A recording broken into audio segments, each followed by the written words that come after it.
Extension du domaine de la censure donc en Belgique, effectivement. Éric Zemmour a pu finalement participer à ce qu'on appelle la NatCon. C'est le rassemblement de leaders conservateurs, nationalistes européens. Il était attendu. La réunion interrompue hier à la demande du bourgmestre qui avait expliqué que c'était trop dangereux, qu'il y avait des problèmes de sécurité. C'est toujours le même motif. Et bon, finalement, cet arrêté a été retoqué. Finalement, il a pu se tenir ce matin. Éric Zemmour et une bonne partie de la classe politique expliquent que ce qu'il s'est passé hier est inadmissible.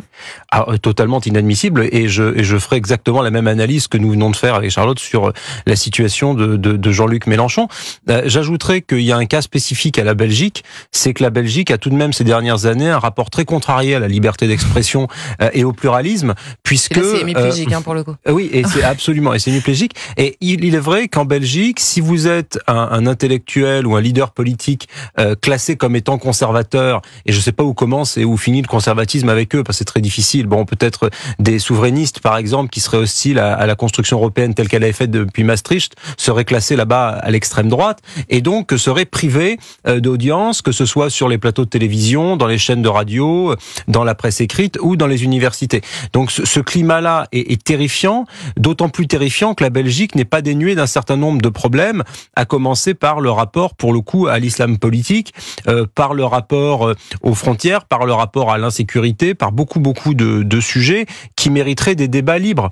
Et moi, je rêve, je vous le dis, à l'école libre à l'université libre de Bruxelles, comme à la Sorbonne à Paris, qu'il puisse y avoir absolument tout le spectre politique qui soit représenté. Pour le moment, le spectre politique à l'extrême gauche, que ce soit en France ou en Belgique, il a plutôt normalement table ouverte, sauf jusqu'à cette conférence de Lille. Mais le spectre politique de la droite ou de nationalistes ou de populistes, comme on dit aujourd'hui, eh bien, ils ont beau faire 40%, 50%, voire 60% dans les sondages ou dans les élections, ils sont toujours privés de débat. C'est absolument intolérable. Et en plus, c'est un déni de démocratie face à tous les électeurs ou à tous les gens qui peuvent lire les livres qui ont été produits par Éric Zemmour, s'être attachés à sa campagne ou à celle de Viktor Orban ou de Nigel Farage. Je crois qu'il était aussi invité. Enfin, c'est absolument ubuesque comme situation. Et je pense qu'il devrait y avoir un front uni des défenseurs de la liberté d'expression, d'où qu'ils viennent de la gauche la plus radicale ou de la droite la plus radicale.